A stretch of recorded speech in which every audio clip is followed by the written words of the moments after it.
Great. Thank you so much, Rajini. That was wonderful. My name is Andrea Little-Lumbago, and I have the great pleasure to introduce Madhuri Murlikrishnan for the next talk, Identify Transferable Skill Sets to Land Your Dream Job. You'll see from her background that she is the perfect person to be talking about how to identify these transferable skills. It's something that I think is often overlooked and underexplored across the entire tech industry. So Madhuri has over 12 years of experience in management consulting and product strategy in tech, and she leads the product marketing efforts for collaboration services across Adobe Creative Cloud. Prior to Adobe, Madhuri led the GTM strategy for cloud transformation products at VMware. She finds her career navigation roots in her industry agnostic consulting experience at Accenture and Slalom. Additionally, Madhuri is a founder and creative director of philanthropic platform called Flute Theory that helps empower underprivileged causes through performing arts, benefiting nonprofit organizations globally. She's an artist and creative director of 8 original songs and mashups released on Spotify, Apple Music, Amazon Music, YouTube, and other platforms. And so if all that wasn't amazing enough, she's also a great speaker. So really excited to introduce you to Madhuri Murlikrishnan. Take it away. Thank you so much. That was a very generous introduction. And good morning, good afternoon, good evening, everybody from wherever you are. This is Madhuri Murlikrishnan. I want to take a second to acknowledge the prior speakers. Both Linda and Rajini shared such valuable insights. I definitely thought there were some really key insights, especially for women, that we all encounter. So thank you to them, and I hope you had the same takeaway as me. I'll go ahead and share my presentation, and we can dive right in. Let's see. Okay. Perfect. So let's dive right in. What are we going to talk about today? I'm looking to go over identifying transferable skill sets to find your dream role. I'll look at some of my background and introduction. I hope everybody had a chance to put in some answers to the poll questions which were out there. And then I'm going to give you guys 5 quick steps, which I like to call career navigation hack, and then look at any questions you guys may have and share my contact information. So going in to the first slide here. So who is Madhuri Murlikrishnan? Why am I talking about this topic? So to give you a little bit of an insight, I started out in this country with my grad school at USC. I am a computer science major, and while I was going through my computer science program, I realized that I was very, very business focused. I did not want to write code for a living. I did not want to be a programmer. That was my first step in navigating my career, from not choosing to be a programmer and actually selecting an SAP elective that later on helped me find my first job at Accenture as a consultant. I worked at 5 different industries in customer segments. It really helped me shape that cross-industry or cross-product and be agnostic of either, and wear different hats and take on different challenges in different companies. And then from Accenture, I moved on to Slalom. I was not ready to quit consulting just yet, but I was burnt out of travel. So Slalom was a really good company with great culture, great people, where I was able to continue doing some of my business-focused roles in product management, marketing, business strategy, and program management, where I spent a lot of time in Silicon Valley clients. From Slalom, I found my home at VMware next, wherein I moved to business transformation and automation team. It was more of an internal consulting, being able to continue what I was doing at Slalom, but do it at an industry focused at VMware. My primary reason to move from consulting to VMware was I wanted more accountability. For those of you who have been in consulting before will know the difference between working in the industry and a consulting industry is between being a parent versus a nanny. You get to do the same things, but you just have so much more accountability when you're working for a company. So whether you're leading a product, a program, a project, what have you, the accountability really motivates you. From there, while I was at VMware, I moved, I actually launched my initiative on the side called Flute Theory. Like you heard earlier, I am an artist on the side. Of course, COVID took a lot of toll on that, so I hope to get back to it. But I teach dance to my students at a studio, and I partner with nonprofits, and I get my students to donate the tuition that they would otherwise pay for the dance to this partnering nonprofit. So it was a three-way win-win for everybody. We did something good. We had a lot of fun and had a great time doing it. And then outside of that, I'm also very much focused in trying to set out any music singles, and I have a lot of fun living my purpose, my passion with creative arts. That really helped me understand what where my natural fit was. So when I seek to move into product marketing within VMware, the launching of Flute Theory really helped me understand why I should move there. And why I should be going into pursuing product marketing. I'll leave that story for a bit when I go into my slides ahead. But Flute Theory played a huge role in helping me understand I should be doing product marketing for a living. And then from there, I wanted to focus product marketing efforts to the creative audience. So today I work with customers who are creative professionals, they are illustrators, they are designers, I work across multiple apps for being able to help them with their creative journey with collaboration services. So it gives me a lot of joy that I'm able to do what I love, and I'm doing it for the people that I really relate to, the creative people. And then from here, who knows what's next? I'm learning more about myself every day, so I'm super excited. So for the poll questions, I did take a look very briefly. I did see so many of you have responded. Thank you so much. For the first one especially, I did see that there more than 90% of the respondents are saying that they're looking to move into a different organization. And there have been a lot of few who have received positive responses, which is awesome. And then there are a few who've said that they did not receive positive responses. And then there are a few who have said that you are able to reach out to a prospective mentor or coach, or some who haven't. No matter where you lie, on which side you lie, I'm hoping you guys have something to take away from what I'll be sharing today. So this is what I'd like to go over. I call this a career navigation hack. It's a 5-step process for you to get to your dream role.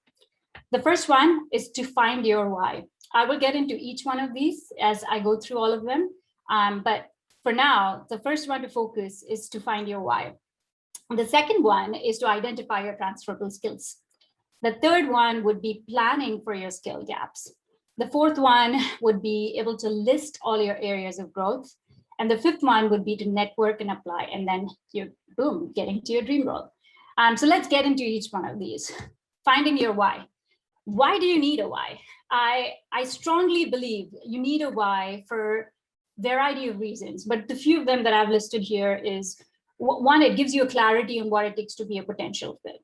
I want to be a product manager. Why? Why do you want to be a product manager? If you've not been a product manager today, do you know what it takes to be a fit? And if you do know what it takes to be a fit, then how much of that are you fully self-aware of whether or not you are a fit today?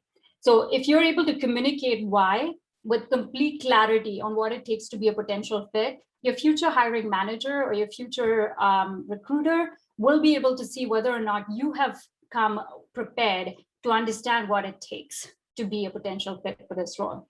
The second one is to find a rewarding yet fulfilling career transition. And I want to emphasize that this is not a job. You already have a job.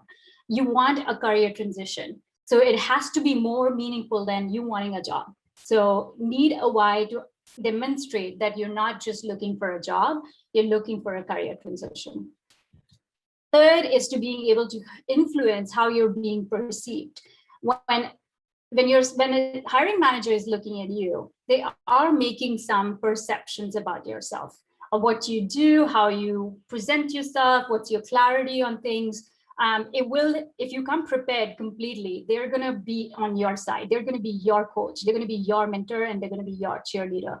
So you want to be able to influence that perception. So having that clarity will help you be there.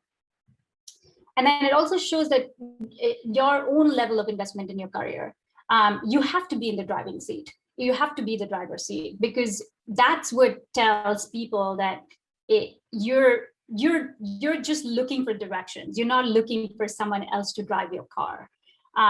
So that's a big difference between asking someone to say, I need to get there, just get me there, versus, can you tell me how to get there? I know where I want to go, right? So you need a why for that to be very, very clear. How do you define why? So I'll give you some examples of not so useful whys. The reason why I say not so useful whys is because they are whys, but they won't inform you about your decisions or where you need to go. So job titles, pay and bonus, the company brand, RSU, stocks, I do not like X, Y, and Z, or what have you, or promotion. These are not so useful whys on why you need to make a change, because they don't inform you much. Some of the useful whys, in my opinion, is if you want to make a career transition, if you want to actually play to your strengths, you want to challenge your comfort zone, you want a growth mindset, you're aligning with your purpose, and you're aligning with your area of passion. These are incredibly powerful whys, because it literally means that you're not going to stop. You're going to try and get there and do whatever it takes. I want to leave you with a pro tip on this one.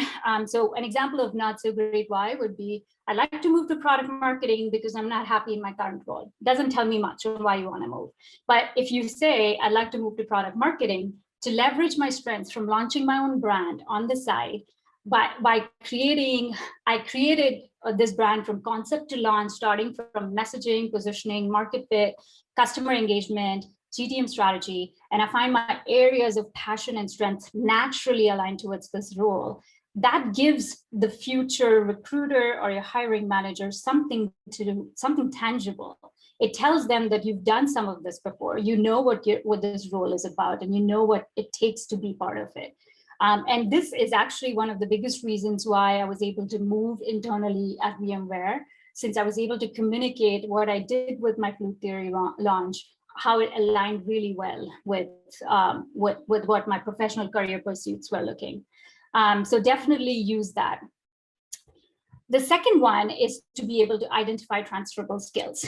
Now, in terms of identifying transferable skills, like Rajni mentioned in the previous session, there's always going to be some transferable skills that you're going to be able to pick up, especially roles like project management, change management, product development, sales experience, any cross-functional interactions you've had, relationship building experiences you've had.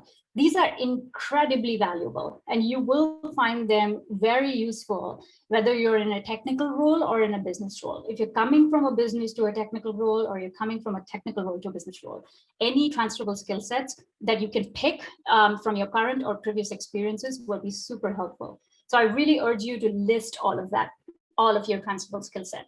The next step would be to list all of the gaps. So you've got a list of all the things that you're bringing to the role, and then you have to make a list of all the gaps that are known. You will be able to create an experience plus gap list with this. I'll give you a complete picture of where you stand, and you'll be able to assess your true fit as of today for the future role. And then again, like I mentioned, this will help you position yourself for a future role from a place of strength with the complete knowledge of what you're good at. The second, before that, another tip here is what I did when I was trying to move between jobs or transitions. I looked at various job descriptions and open requisitions for roles that were of interest to me across different companies, across different organizations, and then looked at all of the things that it takes to get that job. So it helps you define that list of tangible experiences or skill sets that you need in order to get to that future role. It'll help you create your experience plus gap list. So I encourage you guys to look at more and more job descriptions for that future role that you're looking at across different companies and what it takes to be there. And then plan for your skill gaps. Now, a plan for skill gaps is that you've got all of your experiences that you can bring over. You have identified the gaps that you need. What are you going to do about those gaps? first thing that I would say is pick up a professional course from an extension school to focus on a skill gap, in a particular skill gap. Now, there are a variety of professional courses available from extension schools across the Bay Area, in fact, across all of the United States and the world. And COVID times have enabled us to be able to take the advantage of taking these courses online. So you can do it at any point in time and from anywhere. So definitely pick extension school courses for those gaps so that you have at least the knowledge. You may not have the experience, but you have the knowledge of that gap. So it's definitely helpful. The second thing that you could do is find a peer or a coach in that role today.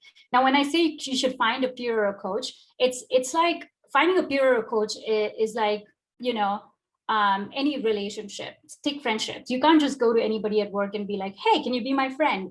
It doesn't work like that. You can't go up to people and say, hey, can you be my mentor? You've got to be in the driver's seat. You need to know exactly what you need from this mentor, and you have to value their time and go in prepared for what are the specific areas you're looking for coaching on, and how you might be able to, what would success look for you? If you start today at this place, what does success look for you in a future time? So be very clear on your expectations and when you approach a peer or a coach.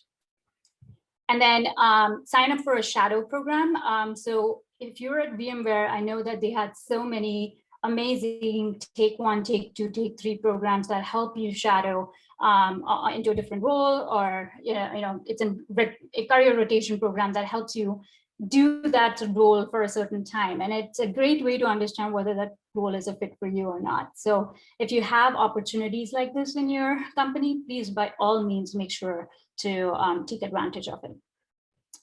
And then being able to find an executive sponsor or a mentor who can help you navigate or introduce you to a few people. I have to mention, when you go in prepared to a coach or a peer or a mentor, there's so many of them at VMware itself who actually helped me, and they're very, very willing. All of the executives, all of the mentors are very willing when they see you that you're leaned in. They're extremely helpful. So take advantage of it, be on the driver's seat, and move along. And then one of the tips here that I would say is there's several courses, professional courses, as low as $350. So Harvard and Berkeley Extension Schools also offer many courses, but Stanford Continuing Studies offers several courses. So please take advantage of this. Whether or not it gets reimbursed, the networking opportunity is huge. I would totally go for it. And the fourth one here is being able to list all your areas of growth. This, I think, among all the 5 topics or all the 5 checklist items that I've shared, is probably the most important one. And when I say list areas of growth, I'm not just talking that count all of your weaknesses. It doesn't, areas of growth or development does not mean flaws or weakness. It may just reveal what you do not enjoy spending time on. It's powerful information, what you don't enjoy doing. It's extremely important. If you know that you do not enjoy making PowerPoints, or you do not enjoy being on Excel, and the role that your future role you're applying for requires you to spend majority of time doing that, you will probably get the job, but be miserable. So do you want that? I think it's important to list all the areas that you're either not skilled at or have not developed interest for. It's super powerful information. I cannot emphasize it more. So please do take the time to do that. And then you can reassess your true fit as of today for that future role. And then you position for your future role from a place of strength and the knowledge of your growth areas. One pro tip here is that if you actually do not enjoy doing something, you can, when you're building a team in future, you can actually hire folks who can help you in those areas. So it'll be a well-rounded team, and they will fill for the gaps that you bring. So if you're not good at Excel, hire an Excel expert on your team. So that way your team is well-rounded. So it's always useful to know what you're not good at. And then finally, when you come to the network and apply stage, I cannot emphasize this more. Do not reach out to your hiring manager or apply to your future role before you've completed 1 to 4 steps. This is very, very critical, because when you reach to somebody, they want to make sure you've done the homework first. So when you've done the homework, set a clear agenda for your first meeting or your call with the recruiter. You express interest in your future role. You clearly articulate your why. Why do you want this job or this role? You list areas of experience and overlap with transferable skills that you can bring from your previous roles. And then you provide a plan for your skill gaps. And then you mention your strengths, what you're bringing to the table, and then you mention your areas of growth on what you hope to learn. So there's a two-way accountability, what you're bringing in and what you're hoping to learn from the company as well as this new role. This, I can tell you, will guarantee you at least a response, at least a conversation. It'll at least give you that leverage to be able to understand your true fit. Another last tip is being able to say, I'm not looking for a job, but a career transition. Respect your time, respect your mentor and hiring manager's time. Keep this entire meeting as a purpose-driven networking with a clear agenda and goals. Always be in the driver's seat. And anytime a mentor or a coach or a friend or peer is more invested in your career than you are, it's definitely a giveaway of your interest. So please don't do that. I think that's pretty much what I had. I know we've got a couple minutes. I'd love to take some questions. And if there's a final thought, I'd love to leave you guys with, set your career goals to be inspirational versus aspirational. The reason why I say that, you have to be inspired by your own career. It's whether others get or not. You need to look back and be proud of yourself. Aspirational kind of makes it a little hard because you're aspiring to be like someone else, and you're unique. You know, you've got your own unique set of skills and unique sets of gifts. So definitely be your own cheerleader. Be inspired by yourself and try to get all of those career goals that you've got on your bucket list. That's my contact information, and that's my LinkedIn. For those of you who may want to reach out for any questions, feel free to do that. I'll be happy to answer. We've got 1 minute. Is there any questions that I can answer at this point?